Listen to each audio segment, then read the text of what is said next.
It's a fungus toxicity. Particular fungus, the same one I mentioned before, that we call sorghum mold.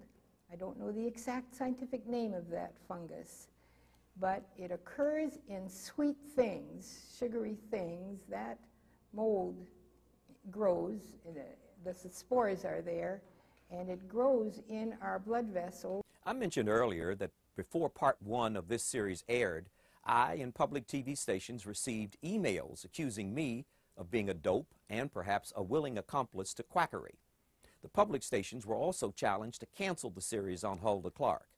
After part 1 aired, the only responses that I received, phone calls and emails from Louisville, Kentucky, Little Rock, Arkansas, Greenville, South Carolina, Philadelphia, Chicago, and Citrus Heights, California, all expressed great admiration for the show's emphasis on alternative health and on specific benefits that some of them say family members received from Hulda Clark's advice. Of course, everyone won't agree with their assessment, and I have received mail prior to this series that claimed Hulda Clark's theories are even dangerous. But the writer from California hit a special nerve. The writer suspected that because of the program's, quote, massive disclaimer, that outside pressure was being exerted from sources described as, quote, the in crowd, end quote.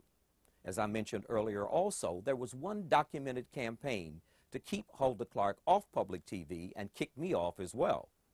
But outside of the usual caution that should be exerted when dealing with controversial matter, such as Hulda Clark's theories and methods, there has been, in this instance, an additional element.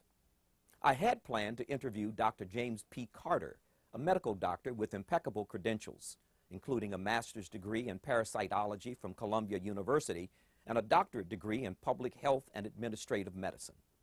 Since Hulda Clark's theory centers on parasites in the body, I thought that Dr. Carter would make an excellent addition.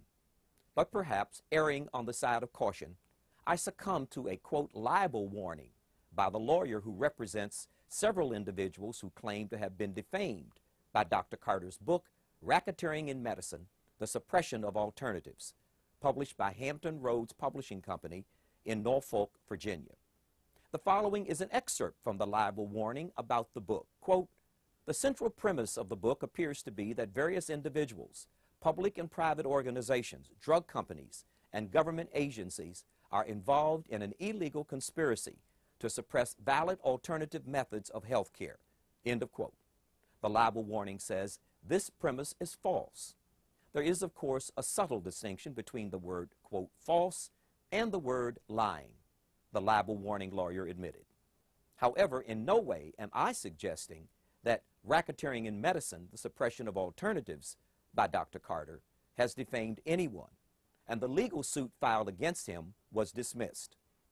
But neither did I want his presence on this program to suggest a subtle attack on Dr. Clark's critics. And since the libel warning lawyer's statement says that several people who repeated the allegations, quote, have found it very expensive, end quote, I believe it prudent to avoid a discussion of the book's charges. I'm certainly not going to mention any individual consumer protection organization, business, or federal agency mentioned in Dr. Carter's book. But my lawyer advises me that the Constitution leaves me free to tell you that you're free to read Racketeering in Medicine, The Suppression of Alternatives by Dr. James P. Carter on your own. And should you get the urge to repeat what you have read, be aware there is a libel warning in effect. The viewers of this program are also free to watch this series on Hulda Clark's alternative theories and decide for themselves what the truth is and how you want to proceed with your health care. While these political debates continue, the reality of killer diseases persists. On this program, Dr. Hulda Clark will discuss 5 of them: heart disease, cancer, stroke, lung disease, and diabetes, and the remaining 5 in the next part.